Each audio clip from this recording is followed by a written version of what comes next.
Kamusta mga tol? Wala na ang kuskus balungos. Eto na ang pinakakantay nating lahat. NBA Finals na. Knicks vs Spurs. Wembayaman vs Pusakat. Anak ni Lebron vs Castillo Buhangin. At De'Aaron Fox vs ewan ko kung sino. Sino ang liamado at sino ang dehado. Spurs vs Knicks Finals preview lang to. Habay tirahin na natin yan. Pero bago yan, at tsara muna tayo. Focus lang sa goal.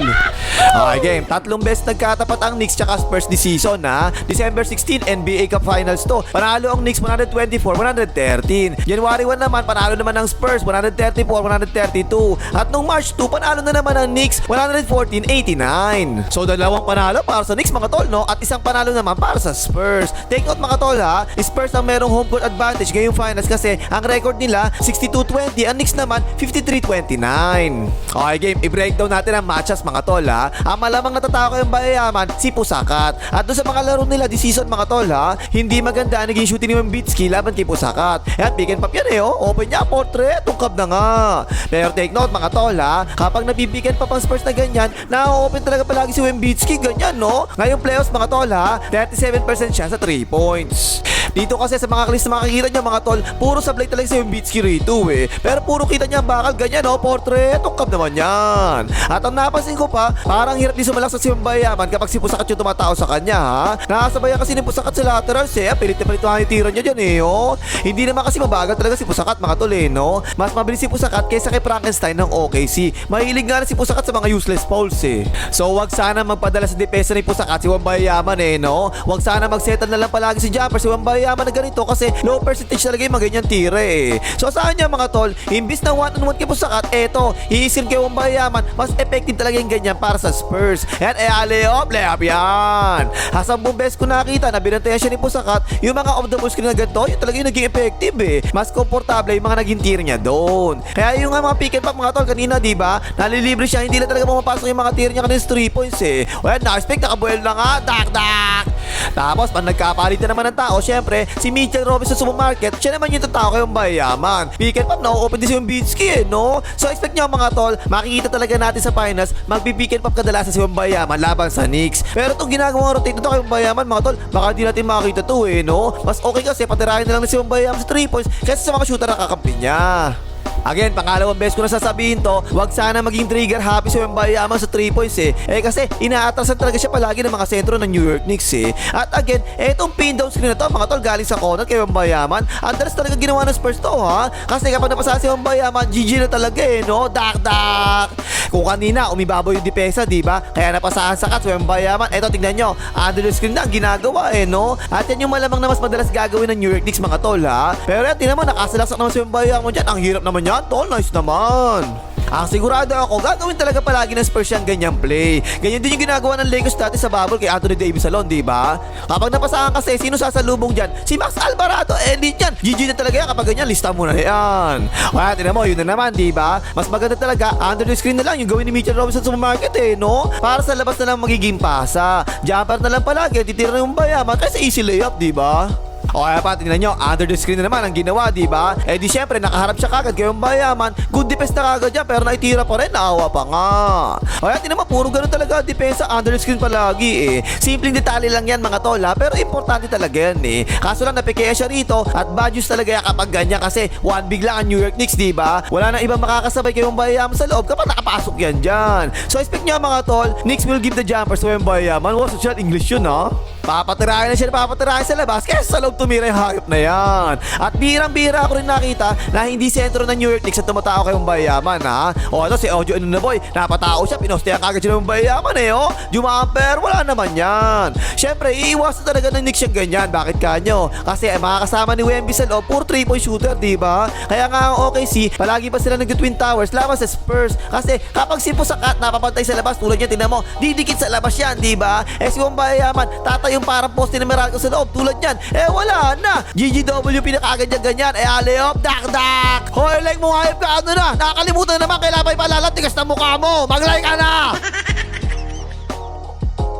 Eto, sa Knicks naman tayo mga tol. Dito muna tayo sa anak ni Lebron ha. Kadalasan, i-screen na niya tapos pick and roll, diba? Medyo mababa sa yung bayaman. Tinirahan tuloy, portre, patay ka dyan. Yan, hindi yan pwede sa anak ni Lebron mga tol. Kasi tirador sa 3 points yan, di tulad ng tata niya, baldog sa 3 points eh. Kapag ganyan ang depensa, titira talaga palagi yan, diba? Portre, patay na naman. So, ang depensa, kailangan ganyan. Mapwersa nila yung anak ni Lebron na pumasok na lang sa loob pagkatapos screenan. Pero tingnan nyo si Mitchell Robinson sa market mga tol, no? Hinahawakan din si Wembayama, diba? Parang yung ginagawa pang hawak ni Frankenstein din eh. Ayan, hindi tuloy nakatalo na mataas si Wemby eh. O, patay ka dyan. At expect nyo mga tol, palagi talagang ganyan ang gagawin ng New York Knicks. Pick and roll sila palagi sa anak ni Lebron kasi yan naman talaga ang main offense nila, diba? Dito wala kang tumutulong eh, no? Solo-solo depensa lang ginagawa. Pero sigurado after game 1, mag-a-adjust kagad yun ng depensa, depende sa mangyayari sa game 1. Kasi kunwari ganyan, puro screen sa anak ni Lebron, diba? Tapos nakakatira palagi, di for sure, imbis na ganyan ang pwesto ng KG Canaleta, haharangan na nila kagad yan, kagaya ng ginawa nila kay Nana laban sa OKC. Nakakatira palagi, di patay ka dyan. Take note mga tol ha, na kanina pa, si Vaseline palagi tumatao sa anak ni Lebron ha.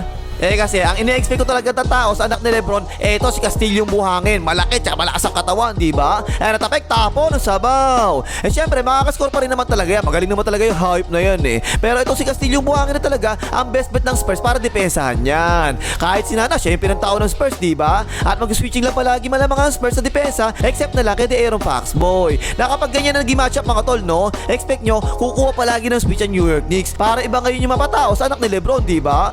Iniwanan na nga si Barnes eh, patay ka dyan. Matindi rin kasi talaga mag-screen ng New York Knicks, hindi nyo. Ganyan, napaka-solid ng screen eh, no? So nagiging necessary talaga na mapaswitch na lang or else malilibre ka agad eh. O kaya, tinirahan na naman si Barnes eh, patay ka dyan. So kailangan talaga makapigilan ni Castillo yung buhangin. Itong anak ni Lebron eh, no? Laban sa Cavaliers, 38 points, 19 points, 30 points, tsaka 15 points ang ginawa niyan. Ayun natin, elusive na nga ang Cavaliers. Tapos kumapat-tapat naman si KG Canaleta, tingin ko parang kaya rin naman mga tol eh, no? Si KG Canaleta rin naman yung dumidepensa kay Nana, kalaban nila yung OKC eh. Kung bilis lang kasi ang pag-uusapan mga tol, tingin ko mas mabilis ang anak ni Lebron kaysa kay Nana ha. So baka dun mayari si KG Canaleta kapag siya yung tumao rito. At again mga tol ha, sa game 1 expect nyo, wala pang kukuyog palagi sa loob sa ganyan. Si Wembayaman lang palagi yung tutulong kapag umasok sa loob yan eh. Kakapay pa na Spurs muna yung ganyan. Kahit si Dillon Harper pwede rin mga tol eh, no? Mabilis din yan at kaya niya sa katawan ng anak ni Lebron eh. Kaya 100% sure ako, mag-switching lang talaga palagi si depensa ang Spurs sa anak ni Lebron. Yung apat kasi nilang players, Dillon Harper, si Vaseline, si Castillo Buhangin, si KG Canaleta, diba? Lahat yan, pwede talaga mag 1-on-1 defense palagi sa anak ni Lebron eh. Huwag lang sa De'Aaron Foxboy mga tol eh, no? Mabilis naman talaga sa De'Aaron Foxboy, pero parang kaya siyang katawanin tsaka tirahan ng anak ni Lebron eh. Tapos ang tanong natin, mag-hard double team ba sa anak ni Lebron ng Spurs? Tingin ko mga tol, hindi gagawin ng Spurs kagad yung ganyan eh. Kasi delikado talaga yan eh. Napakarami kasi yung shooters ng New York Knicks, diba? Lalo to si Shamet mga tol. Laban sa Cavaliers, 11 out of 12 yan sa 3 points. Isa lang ang sablay, hype, napakatindi eh. At sa kabila naman mga tol, eto naman ha. Sino naman ngayon natatao kay Castillo yung buhangin? Actually, hindi yan masyadong problema ng New York Knicks eh, no? Kasi andyan naman si Michael Bridges of Tall Water, diba? Napaka-solid yung defender niyan. Kung si Bridges ang tatao dyan mga tol, malamang kakatawanin palagi yan ni Castillo buhangin. Mabilis yan pero talo sa katawanan yan eh. Andyan din si OG Anunoby. Eto, napaka-solid talaga nito na perimeter defender eh, no? Malakas pa katawan nito. Siya talaga yung best na pwedeng pamatay ng New York Knicks kay Castillo buhangin.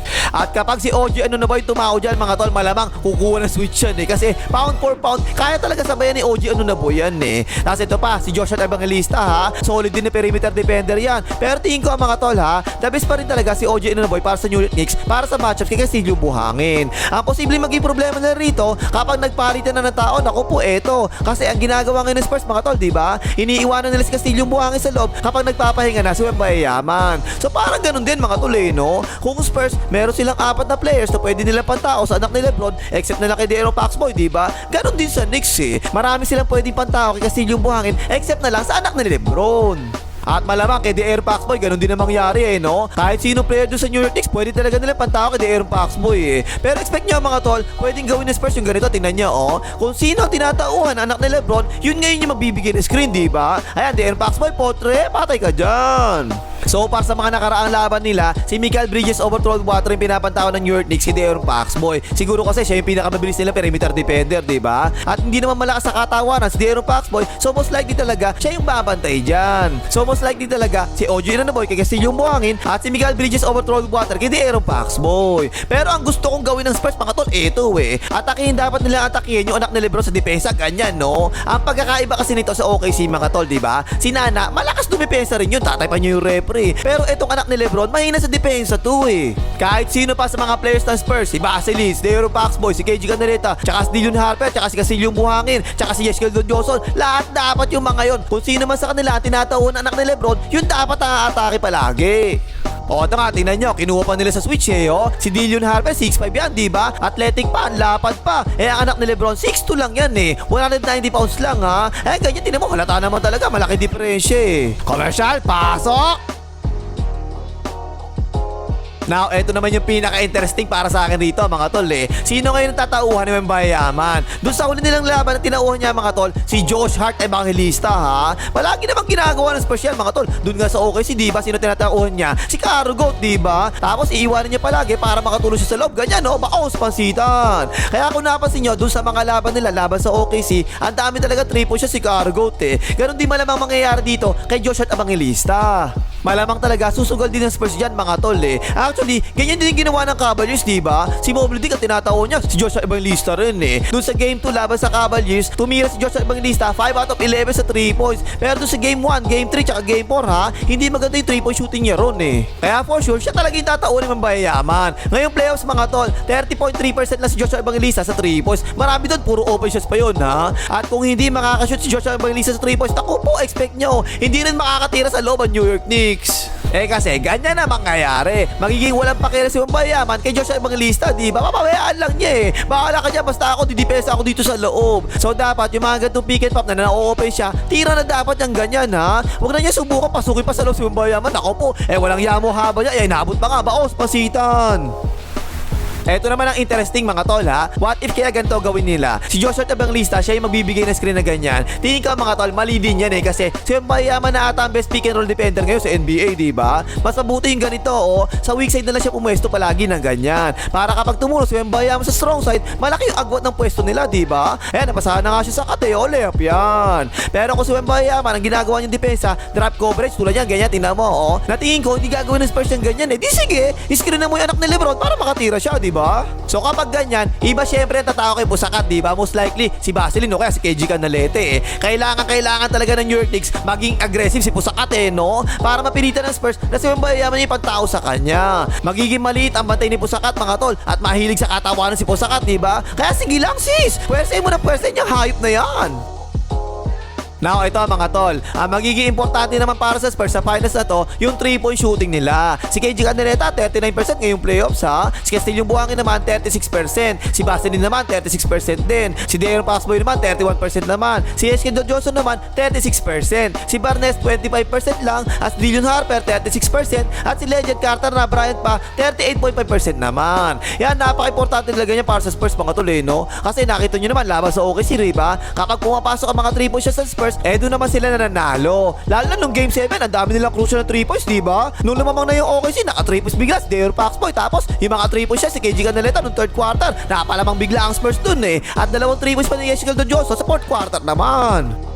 While ang importante naman para sa New York Knicks, mga tol, fast break points. Kapag nakakatakbo sila, talagang siglan ng team nila no? Nung game 4 laban sa Cavaliers, Persa pa lang, 30 fast break points agad. Ayun, tambako lang Cavaliers. Doon naman sa apat na laro nila laban sa Cavaliers, palagi talaga lamang sila sa fast break points. At kapag tumira ng 3 points sa Spurs, tapos long rebound, diba? Doon talaga dapat makatakbo palagi ang New York Knicks Tapos yung isa pang importante para sa Knicks, mga tol, offensive rebounds. Doon sa finals ng NBA Cup laban sa Spurs, mga tol 23 na offensive rebounds ang nakakuha ng New York Knicks, napakarami no? 10 doon galing kay Mitchell Robinson Supermarket. Ako, 18 minutes lang naglaro, 10 offensive rebounds na Ang tingin ko namang dapat gawin ng Spurs dito, kapag ipinasok si Mitchell Robinson Supermarket, doon dapat ipasok ng Spurs si Corneto para hindi magbubog palagi sa katawanan sa loob si Wembayaman. Commercial, pasok!